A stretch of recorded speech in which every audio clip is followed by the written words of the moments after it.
865 সালে জন্ম নেন একজন মানুষ যার কল্পনা বদলে দিয়েছিল চিকিৎসা ও রসায়ন। তার নাম আল রজি। তিনি জন্মগ্রহণ করেন বাগদাদে, যা তখন বিজ্ঞান এবং শিক্ষা কেন্দ্র। তার পরিবার মধ্যবিত্ত, বাবা ও মা সাধারণ মানুষ ছিলেন। তার বাবা মা তাকে পড়াশোনার প্রতি উৎসাহ দিতেন। ভাই বোনদের সাথে খেলাধুলা করত ছোটবেলা।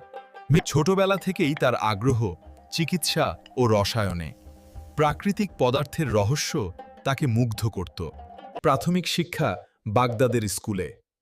গণিত, নৃতত্ত্ব ও প্রাথমিক চিকিৎসা শেখার সুযোগ পেয়েছিল।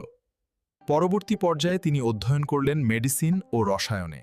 প্রাচীন গ্রিক ও পারস্য চিকিৎসাবিদ্যার উপর গভীরভাবে মনোনিবেশ। রোগীদের পর্যবেক্ষণ ও রাসায়নিক পরীক্ষা ছিল তার দৈনন্দিন কাজ। অ্যালকোহল, বিভিন্ন যৌগ ও ঔষধের আবিষ্কার এখান থেকেই।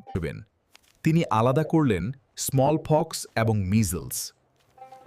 এটা আধুনিক রোগবিদ্যার ভিত্তি। তার লেখা কিতাব আল হাওয়ি ইউরোপে 500 বছর পাঠ্যপুস্তক হিসাবে ব্যবহৃত। চিকিৎসা ও রোগ নির্ণয়ে অমূল্য। পরিবার তার শিক্ষা ও গবেষণায় সম্পূর্ণ সমর্থন দিয়েছে। ভাই বোনও প্রায়শই পরীক্ষার কাজে সাহায্য করত। নতুন ধারণা সবসময় স্বীকৃত হয়নি। তার অধ্যবসায়ী তাকে এগিয়ে নিয়ে গেছে। ইউরোপে তার বই আধুনিক চিকিৎসা বিজ্ঞানে অবদান রেখেছে। রোগ নির্ণয় ও চিকিৎসায় তার প্রভাব এখনও আছে। আজকের চিকিৎসা বিজ্ঞানের অনেক অংশ তার তথ্যের ওপর দাঁড়িয়ে। ফার্মাকোলজি এবং রোগ নির্ণয়ে প্রভাব অব্যাহত। জীবদ্দশায় বড় আন্তর্জাতিক পুরস্কার পাওয়া সম্ভব ছিল না, কিন্তু পরে তাকে রসায়ন ও চিকিৎসা বিজ্ঞানের পথপ্রদর্শক হিসাবে সম্মান করা হয়েছে। বয়স বাড়ার সঙ্গে সঙ্গে তিনি আরও গবেষণায় মনোনিবেশ করলেন। নতুন রোগ, নতুন ঔষধ সবই তার অভিজ্ঞতার অংশ। 728 সালে আল-রজি মারা যান বাগদাদে। তার মৃত্যু হলেও বিজ্ঞান ও চিকিৎসার আলো চিরকাল জ্বলতে থাকে। তার আবিষ্কার আধুনিক ওষুধ তৈরি ও ব্যবহারে প্রভাব রেখেছে।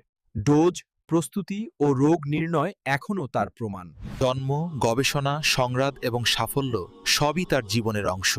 আল-রজি চিরকাল আমাদের পথপ্রদর্শক।